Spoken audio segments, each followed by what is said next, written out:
जय हिंद दोस्तों, स्वागत है आप सभी का एक और नई वीडियो में। दोस्तों आज की इस वीडियो में हम लोग बीएससी एग्रीकल्चर एंट्रेंस एग्ज़ाम का जो है ओल्ड पेपर सॉल्व करने वाले हैं। दोस्तों इससे पहले मैंने एक पेपर सॉल्व करा दिया है, अभी तक आपने उस वीडियो को नहीं देखा तो आप जाके जो है चैनल पे देख सकते हैं। ठीक है, तो चलिए आज की वीडियो शुरू करते हैं।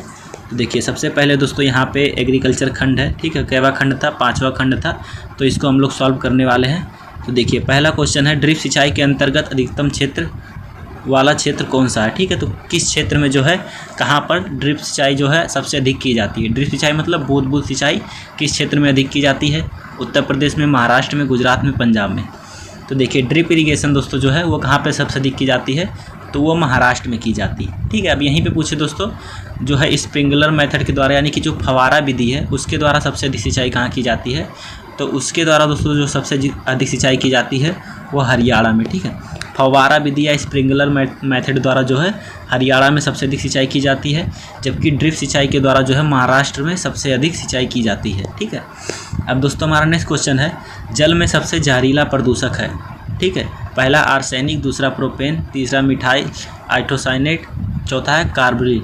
ठीक है, तो जल में सबसे जहरीला प्रदूषक कौन सा है, तो दोस्तों जो है आर्सेनिक जो है ये सबसे अधिक जो है जल में जो जहरीला प्रदूषक है। ठीक है, सबसे अधिक जल को जो है प्रदूषित करता है कौन, आर्सेनिक। ठीक है, अब दोस्तों हमारा नेक्स्ट क्वेश्चन है, NABARD was stabilized in year. ठीक है, तो नाबार्ड की स्थापना कब हुई थी, यानी नाबार्ड किस वर्ष जो है स्थापित हुआ था। तो पहला क्वेश्चन है जो यहाँ पे पहला ऑप्शन है 1982, 1983, 1984 और 1985 में। तो दोस्तों जो है नाबार्ड की स्थापना वो कब हुई थी, तो नाबार्ड की स्थापना हुई थी 12 जुलाई। ठीक है, 12 जुलाई 1982 में नाबार्ड की स्थापना कब हुई थी, तो दोस्तों जो है नाबार्ड की स्थापना हुई थी 12 जुलाई 1982 को। अब दोस्तों यहाँ पे हमारा नेक्स्ट क्वेश्चन है, the CN ratio of humus, यानी कि ह्यूमस का CN अनुपात क्या होता है। ठीक है, तो यहाँ पे दोस्तों जो है ऑप्शन पहला है 10:1, 12:1, 15:1 और 20:1। ठीक है, तो यहाँ पे दोस्तों जो है ह्यूमस का CN अनुपात कितना होता है, तो ह्यूमस का CN अनुपात होता है दोस्तों 10:1 जो है ह्यूमस का CN अनुपात होता है। अब दोस्तों हमारा यहाँ पे नेक्स्ट क्वेश्चन है, यूरिया में नाइट्रोजन की मात्रा होती है। ठीक है, तो यहाँ पे पूछा है यूरिया में जो है नाइट्रोजन कितने % पाया जाता है। तो ऑप्शन पहला हमारा है 42, दूसरा है 46, तीसरा है 48 और चौथा है 50। तो दोस्तों जो है यूरिया में जो है नाइट्रोजन कितना % पाया जाता है, तो ये बहुत ही बेसिक क्वेश्चन है। तो यूरिया में नाइट्रोजन जो है दोस्तों वो 46% पाया जाता है। ठीक है, और यूरिया में दोस्तों जो है कार्बन कितने % पाया जाता है, तो यूरिया में दोस्तों जो है 20% कार्बन पाया जाता है। ठीक है, अब यहाँ पे यूरिया का दोस्तों जो है सूत्र भी पूछ लेता कभी कभी, तो वो होता है दोस्तों NH2CO NH2। ठीक है, यूरिया का जो है फार्मूला क्या होता है, NH2CO NH2। तो इस चीज़ को आप ध्यान रखिएगा। ठीक है, अब दोस्तों हमारा नेक्स्ट क्वेश्चन है, किस राज्य में सर्वाधिक पोटास उर्वरक का प्रयोग होता है। तो कौन सा स्टेट है जहाँ पे पोटास का सबसे अधिक प्रयोग किया जाता है। पहला महाराष्ट्र, आंध्र प्रदेश, तीसरा तमिलनाडु और चौथा पंजाब। ठीक है, तो यहाँ पे दोस्तों जो है पंजाब में जो है सबसे अधिक पोटास उर्वरक का प्रयोग किया जाता है। ठीक है, तो ऑप्शन चौथा हमारा सही हो जाएगा। अब दोस्तों हमारा नेक्स्ट क्वेश्चन है जो है, richest source of vitamin C is, यानी कि जो है विटामिन C की सर्वाधिक मात्रा किस में होती है। ठीक है, तो यहाँ पे बारबोडेस चेरी दिया है, नींबू दिया है, टमाटर दिया है, खरबूज दिया है। तो देखिए विटामिन C दोस्तों जो है यहाँ पे नींबू में भी पाया जाता है। ठीक है, टमाटर में नहीं पाया जाता है। ठीक है, खरबूज में भी नहीं पाया जाता है।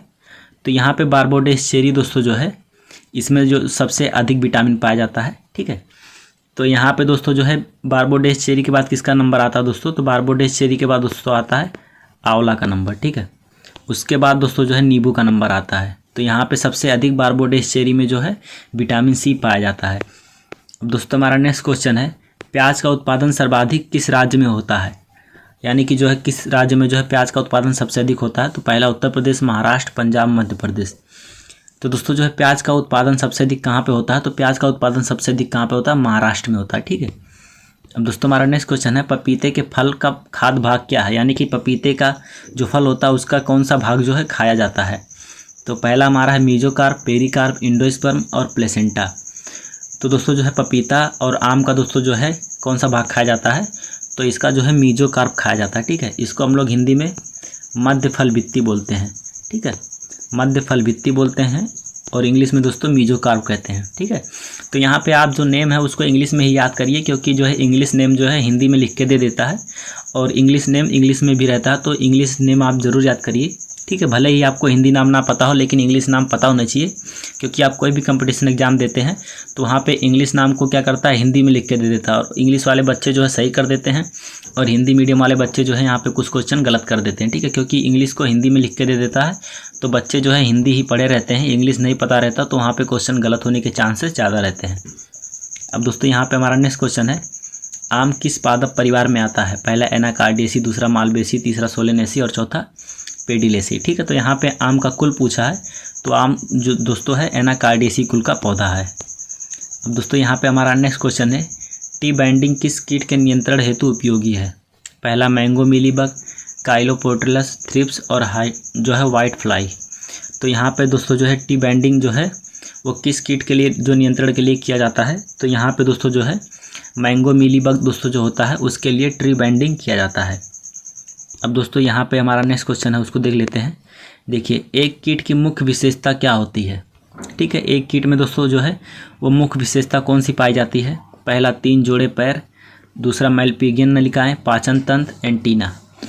अब दोस्तों यहाँ पे जो है कीट ज़्यादातर जो है आर्थ्रोपोडा संघ में आते हैं, ठीक है, आर्थ्रोपोडा संघ में आते हैं, और इसमें दोस्तों जो है ये सभी लक्षण लगभग पाए जाते हैं, क्योंकि उत्सर्जन के लिए उनमें मैलपीगी नलिकाएं भी पाई जाती हैं और उनके सिर पर जो है एंटीना भी होता है, 3 जोड़ी पैर भी होते हैं, पाचन तंत्र भी होता है। लेकिन यहाँ पे पूछा उनकी जो मुख्य विशेषता क्या है, ठीक है, जो लगभग सभी जो है आर्थ्रोपोडा संघ के जीवों में कीटों में कॉमन रहती है, तो वो दोस्तों जो है 3 जोड़े पैर, ठीक है, 3 जोड़े पैर जो है सभी कीटों में पाए जाते हैं, तो यही इनकी मुख्य विशेषता है। तो ऑप्शन पहला हमारा सही हो जाएगा। अब दोस्तों हमारा नेक्स्ट क्वेश्चन है, प्लांट प्रोटेक्शन कैरेंटीन एवं स्टोरेज निदेशालय का मुख्यालय कहाँ पे स्थित है? ठीक है, तो पहला ऑप्शन हमारा फरीदाबाद, दूसरा है हैदराबाद, तीसरा गाजियाबाद और चौथा पुणे। तो दोस्तों जो है प्लांट प्रोटेक्शन कैरेंटीन एवं स्टोरेज जो निदेशालय है वो कहाँ पर स्थित है? तो वो दोस्तों जो है फरीदाबाद में स्थित है, ठीक है। तो ऑप्शन पहला हमारा सही हो जाएगा। अब दोस्तों हमारा नेक्स्ट क्वेश्चन है, कपास लीफ कर्ल वायरस का वेक्टर कौन है? थ्रिप्स है, ठीक है, थ्रिप्स को हम लोग दोस्तों जो है भुनगा भी बोलते हैं, वाइट फ्लाई, बीटल्स और माइटस, ठीक है। तो कपास लीफ कर्ल का जो है वेक्टर यानी कि जो है इसका वाहक, इसको कौन जो है ले जाता है पौधों पर? तो दोस्तों जो है वो कौन सी है? वाइट फ्लाई, ठीक है। वाइट फ्लाई को हम लोग सफ़ेद मक्खी भी बोलते हैं। तो ये जो है सफ़ेद मक्खी दोस्तों ये लीफ कर्ल वायरस का जो है वेक्टर होता है, वाहक होता है, ठीक है। तो ऑप्शन दूसरा हमारा सही हो जाएगा। अब दोस्तों हमारा नेक्स्ट क्वेश्चन है, जैविक नियंत्रण हेतु अंडा परजीवी है, ठीक है। यहाँ पे ध्यान दीजिएगा, यहाँ पे कुछ बच्चे जो है गलत कर देते हैं। पहला है ट्राइकोग्रामा स्पीसीज, दूसरा कोटेशिया स्पीसीज, चौथा ब्रोकॉन हेबेटर और कंपोलेटिस कोलेरिडी। अब यहाँ पे दोस्तों एक होता है ट्राइकोग्रामा और एक होता है ट्राइकोडर्मा, ठीक है। ट्राइकोग्रामा और ट्राइकोडर्मा में दोनों में अंतर है, ठीक है। ट्राइकोडर्मा जो होता है दोस्तों ये एक प्रकार का जो है लाभदायक फफूंद होता है, जो कीटों को जो है परजीवी होता है। लेकिन यहाँ पे जैविक नियंत्रण हेतु जो अंडा परजीवी होता है वो कौन सा होता है? ट्राइकोग्रामा स्पीसीज होता है, ठीक है। तो ऑप्शन पहला हमारा जो है सही हो जाएगा। अब दोस्तों हमारा नेक्स्ट क्वेश्चन है, चबाने और चाटने वाला मुख्य भाग किस में पाया जाता है? पहला मधुमक्खी, दूसरा थ्रिप्स, तीसरा हाउस फ्लाई, ठीक है, और चौथा एफिड्स। तो दोस्तों जो है चबाने और चाटने वाला मुख्य भाग किस में पाया जाता है? तो वो मधुमक्खी में पाया जाता है, ठीक है। हनी बी में दोस्तों जो है चबाने और चाटने वाला मुख्य भाग पाया जाता है। तो ऑप्शन पहला हमारा जो है सही हो जाएगा। अब दोस्तों हमारा नेक्स्ट क्वेश्चन है, father of modern plant pathology यानी जो है आधुनिक पादप रोग विज्ञान के जनक कौन है? ठीक है, पहला Louis Pasteur, Anton de Bary, von Smelling और रूडोल्फ वान। तो दोस्तों जो है आधुनिक पादप रोग विज्ञान के जनक कौन है? तो एंटोन डे बेरी है, ठीक है। तो दूसरा ऑप्शन हमारा सही हो जाएगा। पादप जो है आधुनिक पादप रोग के विज्ञान के जनक एंटोन डे बेरी को जाना जाता है, ठीक है। अब दोस्तों हमारा नेक्स्ट क्वेश्चन है, बार्डोयोक्स मिश्रण किसके द्वारा विकसित किया गया था? पहला जो है मिलार्डेट, फ्लेमिंग, स्कॉल्ज और टोड। तो दोस्तों जो है बार्डोयोक्स मिश्रण जो है ये दोस्तों जो है मिलार्डेट के द्वारा जो है विकसित किया गया था। तो ऑप्शन पहला हमारा सही हो जाएगा। अब दोस्तों हमारा नेक्स्ट क्वेश्चन है, बंगाल में अकाल का कारक था, ठीक है। तो दोस्तों जो है बंगाल में अकाल पड़ा था धान का, ठीक है, अनाजों का, वो दोस्तों कौन था? तो उसके लिए कौन जो है कीट जिम्मेदार था? तो धान का ब्राउन स्पॉट, हेलमिंथोस्पोरियम ओराइजी, फाइटोप्थेरा और पहला और दोनों, ठीक है। तो यहाँ पे दोस्तों जो है बंगाल में अकाल का जो कारक था वो कौन था दोस्तों? तो धान का जो है ब्राउन स्पॉट था, यही जिम्मेदार था, ठीक है। अब दोस्तों यहाँ पे ब्राउन स्पॉट को ही हम लोग हेलमिंथोस्पोरियम ओराइजी बोलते हैं, ठीक है। तो यहाँ पे पहला और ऑप्शन दूसरा हमारा दोनों सही है। तो इस अकॉर्डिंग हमारा पहला और दूसरा दोनों सही हो जाएगा, क्योंकि जो धान का ब्राउन स्पॉट होता है इसी को हेलमिंथोस्पोरियम और आईजी हम लोग बोलते हैं। तो ऑप्शन चौथा हमारा सही हो जाएगा।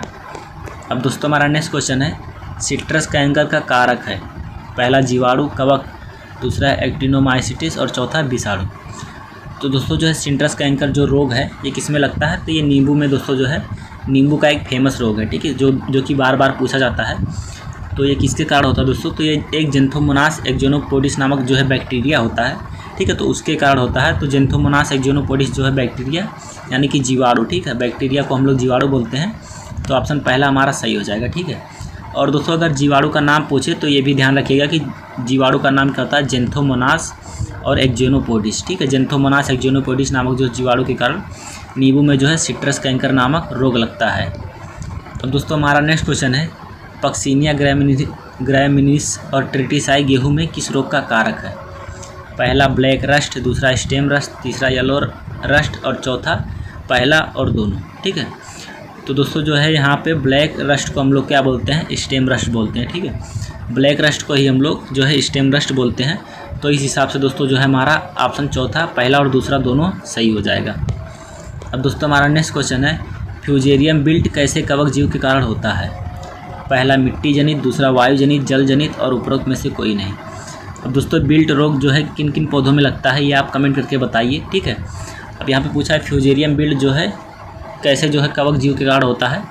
तो दोस्तों जो है फ्यूजेरियम जो बिल्ट रोग है दोस्तों ये मिट्टी जनित होता है, ठीक है, मिट्टी में रहता है कवक, इसी के द्वारा जो है फ्यूजेरियम बिल्ट जो नामक रोग है वो लगता है, ठीक है। तो ऑप्शन पहला हमारा सही हो जाएगा।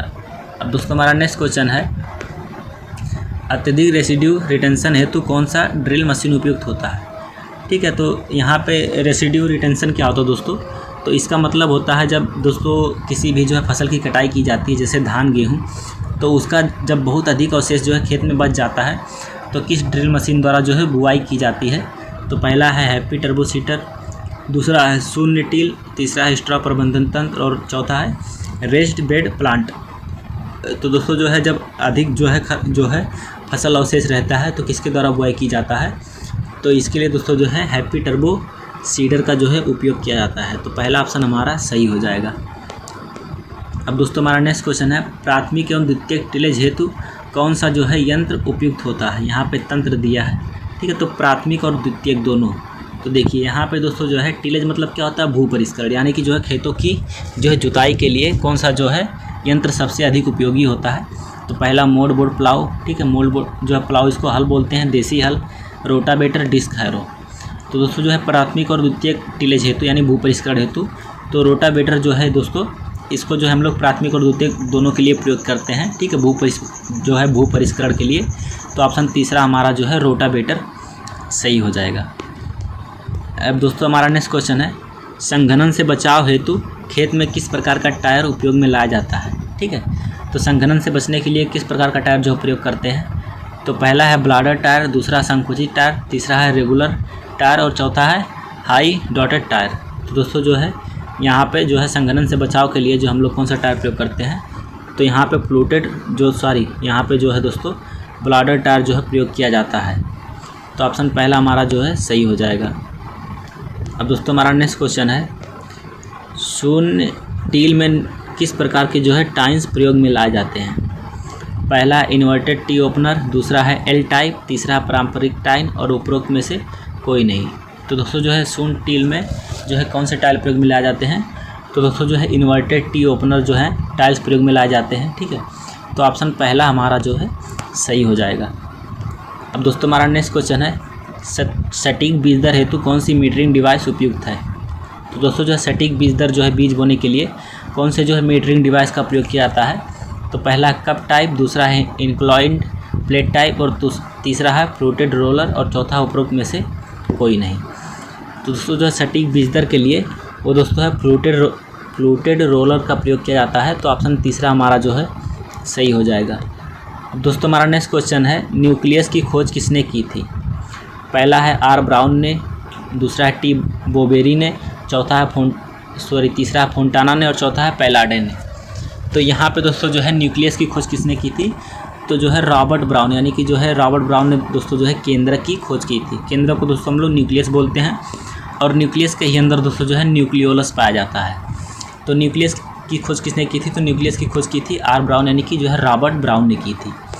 अब यहाँ पे दोस्तों जो है सही क्रम में जो हम लोगों को बताना है इसका, ठीक है। तो यहाँ पे दोस्तों दिया है पहला प्रोफेज, मेटाफेज, एनाफेज, टीलोफेज। दूसरा है टीलोफेज, मेटाफेज, एनाफेज, प्रोफेज। और तीसरा है एनाफेज, मेटाफेज, प्रोफेज, टीलोफेज। और चौथा दोस्तों प्रोफेज, एनाफेज, मेटाफेज, टीलोफेज। तो देखिए दोस्तों जो है माइटोटिक चक्र का जो सही क्रम क्या होता है दोस्तों? तो सबसे पहले दोस्तों है प्रोफेज की क्रिया होती है, फिर मेटाफेज होता है, फिर एनाफेज होता है, फिर टीलोफेज होता है, ठीक है दोस्तों। इस हिसाब से जो है हमारा पहला सही हो जाएगा, बाकी सभी जो है चक्र दोस्तों वो गलत है। अब दोस्तों हमारा जो यहाँ पे नेक्स्ट क्वेश्चन है, न्यूली सोमिक जो है प्रदर्शित करता है, ठीक है। यहाँ पे हिंदी में थोड़ा नेम गलत दे दिया है।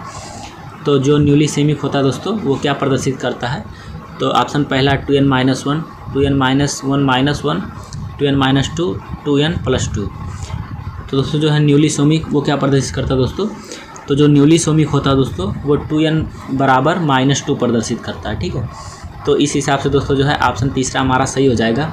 अब दोस्तों एक होता है मोनोसोमिक, ठीक है। तो मोनोसोमिक दोस्तों जो है 2n-1 प्रदर्शित करता है, ठीक है। मोनोसोमिक क्या करता है? तो मोनोसोमिक दोस्तों जो है 2n-1 प्रदर्शित करता है। और दोस्तों एक होता है डबल मोनोसोमिक, ठीक है। तो डबल मोनोसोमिक दोस्तों जो है 2n-1, ठीक है। इसको हम लोग डबल मोनोसोमिक बोलते हैं, ठीक है। इसको क्या बोलते हैं दोस्तों? Double monosomic. Double monosomic 2n-1 प्रदर्शित करता है और मोनोसोमिक दोस्तों जो है 2n-1 प्रदर्शित करता है, ठीक है। तो ऑप्शन तीसरा हमारा जो सही हो जाएगा 2n-2, ये न्यूलिसोमिक जो है प्रदर्शित करता है। अब दोस्तों हमारा नेक्स्ट क्वेश्चन है, डुप्लीकेट जीन एक्शन प्रदर्शित करता है। तो डुप्लीकेट जीन एक्शन जो होता है उसका अनुपात क्या होता है यहाँ पे पूछा है। 9:3:3:1, ठीक है। 15:1, 9:7 का अनुपात और 3:3 का अनुपात। तो दोस्तों जो है डुप्लीकेट जीन वो दोस्तों 15:1 का अनुपात जो है प्रदर्शित करता है, ठीक है। डुप्लीकेट जीन एक्शन जो है दोस्तों वो 15:1 का अनुपात जो है प्रदर्शित करता है। अब दोस्तों यहाँ पे नेक्स्ट क्वेश्चन है, निम्नलिखित में से किसमें क्रेंच टाइप लीफ एनाटॉमी पाई जाती है? C4 चक्र में, C3 चक्र में और कैम चक्र में, उपरोक्त में से कोई में नहीं। तो दोस्तों जो है क्रेंच टाइप लीफ एनाटॉमी वो C4 चक्र में पाई जाती है, ठीक है। तो ऑप्शन पहला हमारा सही हो जाएगा। अब दोस्तों हमारा नेक्स्ट क्वेश्चन है, the plant in which water use efficiency is higher is, ठीक है। तो कौन से जो है पौधे में जल उपयोग दक्षता जो है सबसे अधिक होती है? तो पहला दोस्तों जो है कैम पादप होते हैं, C4 पादप और C3 पादप और उपरोक्त में से कोई नहीं, ठीक है। तो यहाँ पे दोस्तों जो है जल उपयोग दक्षता वो सबसे अधिक दोस्तों जो है कैम पादप में पाई जाएगी, ठीक है। उससे कम दोस्तों जो है C4 में पाई जाएगी, फिर दोस्तों जो है C3 में पाया जाता है। तो सबसे जल उपयोग दक्षता जो है कैम पादप में पाया जाएगा, फिर C4 पादप में पाया जाएगा, फिर C3 पादप में पाया जाएगा, ठीक है। तो यहाँ पे दोस्तों जो है ऑप्शन पहला हमारा सही हो जाएगा। अब दोस्तों हमारा नेक्स्ट क्वेश्चन है, डे न्यूट्रल प्लांट इज, यानी कि जो है DNP पौधा कौन सा है, ठीक है। तो यहाँ पे पहला ऑप्शन हमारा मक्का, दूसरा है बकवीट, तीसरा है चावल और चौथा है पहला और दोनों।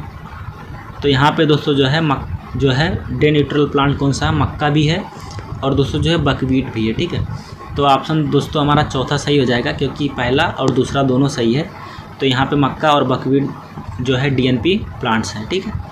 दोस्तों हमारा नेक्स्ट क्वेश्चन है, the term of vitamin was proposed by, यानी कि जो विटामिन शब्द किसने दिया था, ठीक है। विटामिन शब्द किसने जो है प्रस्तावित किया था?